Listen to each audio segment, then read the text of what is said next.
the world is changing quickly. And when we talk about transportation in the future, we're literally not talking about how any of us are going to get around here, because we've almost all made our bed and says this is how we're going to do things. But the millennial generation, things are changing. Their phones are what they're important, and they see transportation more of a service as opposed to commodity. The example we use is 100 years ago, everybody owned a cow, and that's how they got their milk, was through the cow. Then we figured out not everyone needs to own a cow, we can deliver milk as a service. Right now we all own cars, and transportation is a commodity. But you're starting to see, particularly in cities, of transportation being more of a service. And whether you're using transit, whether you're using Uber or Lyft, whether you're using bike share, you're not owning anything, you're just using what's out there as a service. And when we get to think about automated vehicles, that starts to get into this conversation as well. But the way that a 22-year-old coming out of college views what they want from a transportation choice standpoint is much different than most of us when we were 22. And that's a reality. Like, this isn't something you can force them to change their behavior and change their desires. That's what people are wanting. So the challenge becomes, how do you respond to that to meet that part of the demand from a transportation standpoint? Yeah, and that's what we don't look at sometimes. We look at things from our perspective, and I think that's one of the challenges. And I know you're working with the county a little bit, and you've already met with them. Is we've had things like light rail here, and we've had all of these proposals that have got shot down, and it's very interesting when you make that point, because a lot of times we're coming from our perspective is, I got a car, I don't need that problem. And so the people that it's sometimes going to be helping are not necessarily the people who are voting for Correct. some of these problems. There are people that either don't have a voice, or their voice is concerned somewhere else. How is a student going to get from USF to downtown? If he lives downtown, he or she, and how are they going to get to work here and they don't want to own a car? And if that's a choice that they're making versus comparing Tampa to San Francisco, that's going to be in San Francisco's box that they don't need to own a car. When you talk about accessibility, and I think your downtown is getting going there, being able to walk places is important. It's important from what people want, what retailers are going towards now, but also just from an affordability standpoint of not having to drive. When I bought a house last year, I just, my wife would just bring me locations, and I would just X them off because I literally couldn't walk anywhere, and that's not really what I want my daughter to grow up either. So it's, again, just being able to have the ability to walk someplace and walk someplace safely and comfortably. The definition I use for walkability is, what we want to do now from a walkability standpoint is create a place where I feel comfortable walking and I want to walk. What your overall goal is that it'd be a place that my daughter would feel comfortable and want to walk, but I'd also feel comfortable allowing her to walk from a safety standpoint.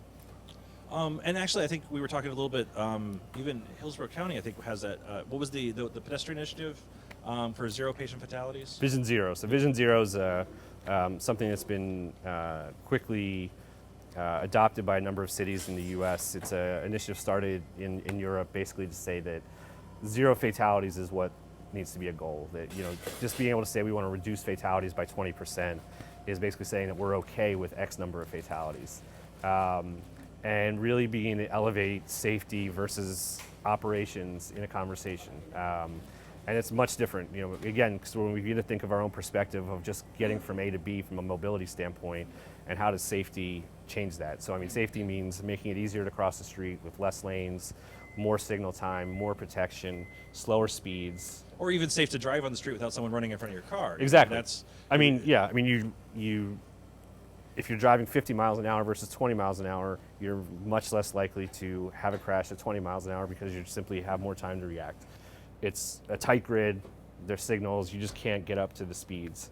And it's different. I come drive over here and it's just like, I've got to put a different mindset on. We have a raceway, and then we have a lot of visitors too that come in. So.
I know you guys are working on an initiative here and actually a study about pedestrians, but what do you think other areas that we might want to consider as we're growing, as, since we're still small as an innovation alliance, transportation is obviously this really huge part of it. Are there any other areas that you could think of that maybe we want to look at? Because I think one of the things that you said there was like where New Haven started putting something in and said, that's a great idea and it would be good, but it's not necessarily what any of the people who live here are interested in. Yeah, no, I mean, I think as you start to do this and like, what does the city want to be, community process needs to be a big part of it. And not like holding a public meeting and having everyone go to you and saying we're checking a box, but really having dialogues with people and going out to where people are to make them feel part of it, but also really understand their concerns. When you start talking about high-tech jobs, that makes a lot of people nervous because that's not what they do. They don't know how their children are going to be part of that economy. So that's a big thing. Land use is also, the transportation is important, but also the land use goes hand in hand with that and how things are designed. Well, and I think what you said there, I mean, just really being able to have the conversations of what do we want to be when we grow up, how all this is. I thought I was done with that. I thought I knew what I wanted to be when I grew up. But no, what is the Innovation Alliance and what does this whole area want to be?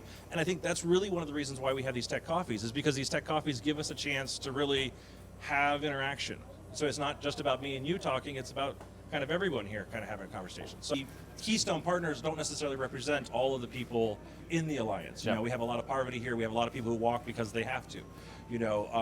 How do we kind of help bring that together, make it a little better? So I think you need to begin to think of this as more of an ecosystem and not just simply a plan and some designs and some infrastructure, but understanding like how does the Innovation Alliance begin to build an ecosystem across the city?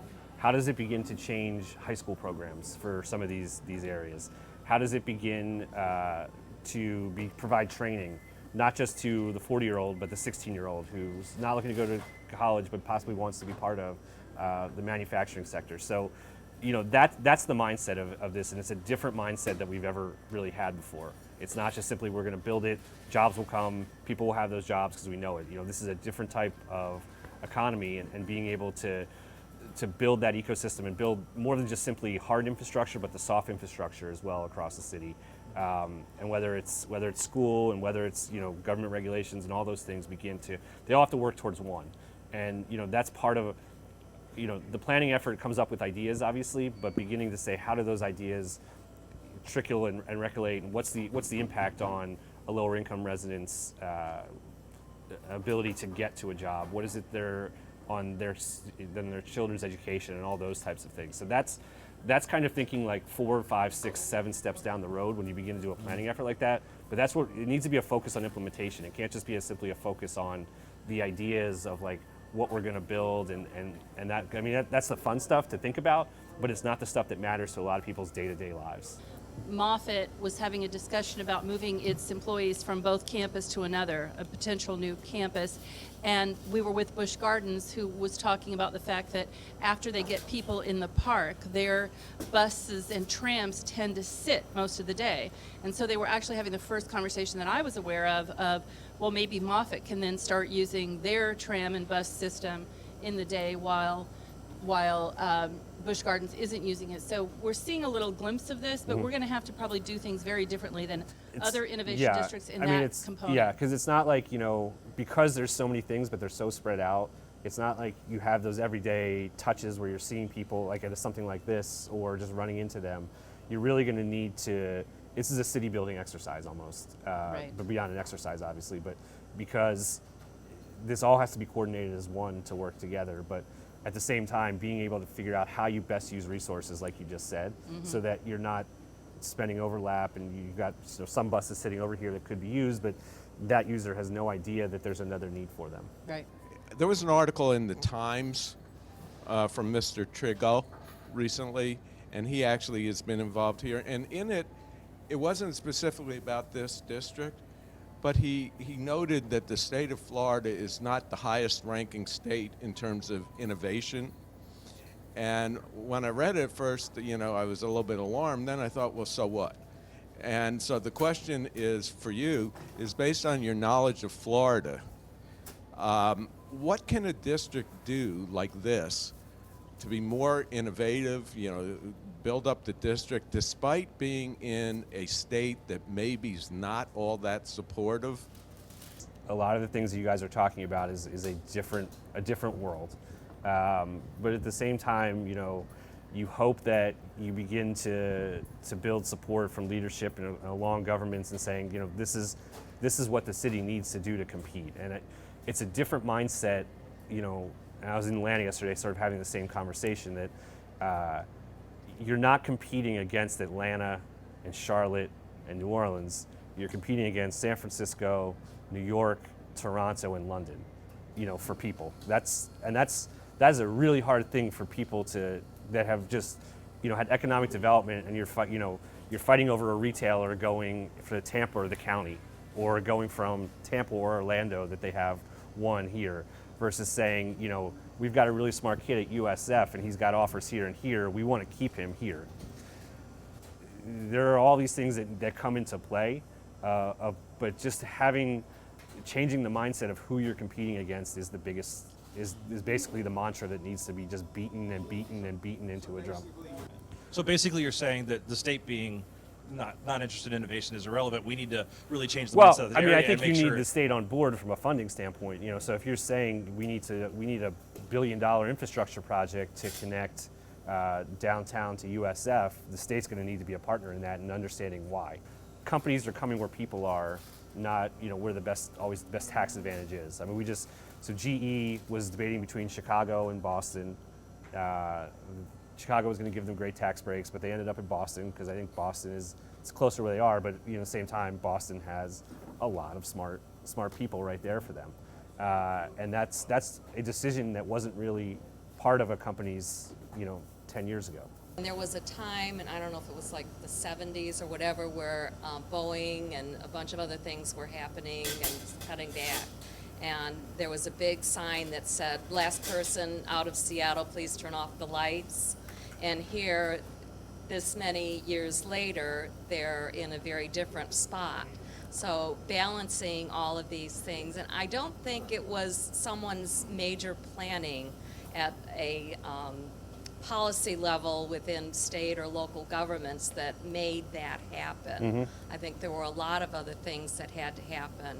What I've seen going around this community, and I've been involved with the tech community, and now I'm more involved in the health community, there's an extraordinary amount of talent and people that are doing innovation, and they're not necessarily talking to each other. So some of the things that have finally been happening have been helping that. And within the Innovation District, I think one of the greatest things about the Alliance is to make the communications happen. So the different constituencies, from the people who live here to the people that work here and the people that are going to school here, may or may not have a voice yet, or some people may have a louder voice and need to be able to talk to the people with the quieter voices. But there's so much potential here that I think even though it's not as contiguous and as compact as a downtown area, I think there's a lot that can be done just with the resources that are here. And that includes the parks and the river and a number of other resources that I don't hear a lot of people talking about. I work in this area. My office is in this area. I sometimes drive through here at night and during the day, and I see there's economic activity going on here. It's a different kind. It's not the hospital. It's not USF. Mm-hmm. It's people with food trucks. It's people with perpetual yard sales in front of their houses. And these people walk, but they don't have sidewalks. So they walk in the mud and on the grass. And so I think that's part of the issue here. We need to see what's going on in this area and the local people and have them at the table and have them part of this conversation.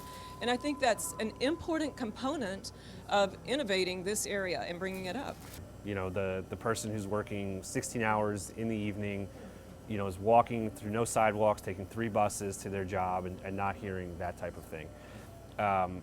And it's important that it's not just heard by, say, like a consultant or the Alliance going out and talking to them, but elected officials, people that are just driving and saying, we're never going to be a community that walks, to be able to hear those experiences. And that's really key. And I think that I completely understand your frustration, but a lot of these efforts sort of have to get going before you bring into that larger conversation. But I think being able to develop some shared ideals and shared values as part of a process in developing an overall district is critical to seeing success with implementation. While our main mission focus is sort of on the business side, we recognize that it wouldn't be done correctly if there wasn't a voice of the neighborhood. And it's those folks that our neighbors that we plan on making sure we have better jobs for and so on. So it starts with having a partnership with UACDC and the others, and we're looking every day for ways to engage specific neighbors, individuals to be involved, and I think you're going to see more of that as well. You want to talk about innovation, you will find no more innovative people than poor folks. Okay? All right? And so maybe this is one of our big assets here. Maybe that this is one of our big assets. That if we're going to change something, we're going to bring people aboard who have a vested interest in it changing. When I see those garage sales, free them. Part of the innovation district should be, okay, listen, if you're an entrepreneur in this district, okay, you know what? We're not going to jerk you around downtown with you know, we're going to get you out of these licenses, these useless, idiotic licenses that mean absolutely nothing to the community, to the business, to anything. We are working on a hackathon coming up in June to actually address the homeless issue around here, to really look at how do you do microfinancing, how do you do small things to really help someone kind of get on their feet. And it's interesting when you talk about that in innovation, is if you look back, you know, in the areas of depression and recession, you have more companies founded in times where people lost their jobs and had no other choice. And so when you look at that, and I think that's interesting as you talk about it as a resource, is that when you have people who have no other choice, they will innovate. They will come up with a way. Whether it's walking through the mud, you know, whether it's having a garage sale at their house, whether it's, you know, doing something online, there is a have to. You know, when you have kids and you have something else and you have to, you know, keep the house afloat and feed, there is a have to. And innovation sometimes happens from a have to, you know, and it's how do we make that process easier? How do we facilitate the conversations to really be able to help the people have the infrastructure to support innovation, to support the small entrepreneur, the one person who wants to do one little thing? The purpose behind these Friday coffees, especially having at the coffee house here at the mall, is to reach into the community, to make sure that we have an opportunity for everyone to participate in the innovation district that's being built. Because the challenge we face is as we start talking, the anchors begin to put together a plan for an innovation district. The county's involved in this. There's going to be a sense, because in fact I was at University City yesterday in Philadelphia looking at their innovation district, and they talked about the challenges they feel. When you bring in a lot of wealth and value and very smart people into an area that was highly urban, there's going to be this challenge of mixing cultures. Sometimes what you do is you build tall buildings that are very difficult for people to get into with lots of, you know, I mean, I worked at the Pentagon, and it's easier for me to get into the Pentagon than it is to get into some of these buildings. And so if you're living there and you're walking past these buildings, you're going to feel like, I'm not part of that. That's not me. We're trying to build something very different here. We obviously have a lot of high tech, a lot of research, a lot of activity that we're going to build upon. We think that'll give people who live in the community an opportunity to work in some of these industries. You don't have to have a PhD. You don't have to be a med student in order to be to work in a lab. And so we're going to make sure that we engage the community and giving them the skill and working with them to get the skills they need to work in these offices. But we're also very excited about the opportunity to do what they're doing in Detroit.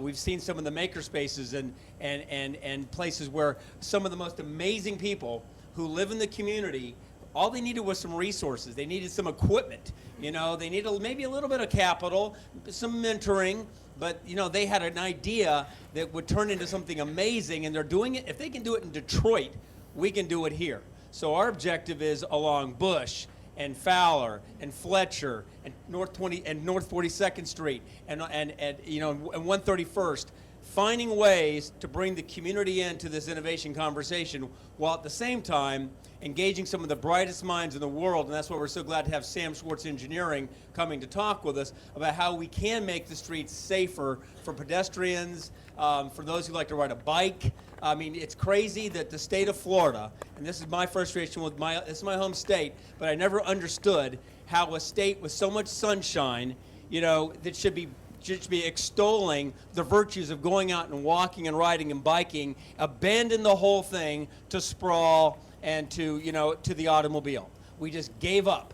And we said, well, it's impossible. No one will ride a bike, you know, in Florida. I mean, they ride bikes in like Minnesota and in Wisconsin. You know, they ride in Seattle where it rains all the time. They figured it out, but no, not Florida. It's impossible. I thought it was just total nuts. So I'm excited that what we're doing here now is bringing, or giving an opportunity to the community that is desirous of being able to walk and bike and enjoy the great outdoors.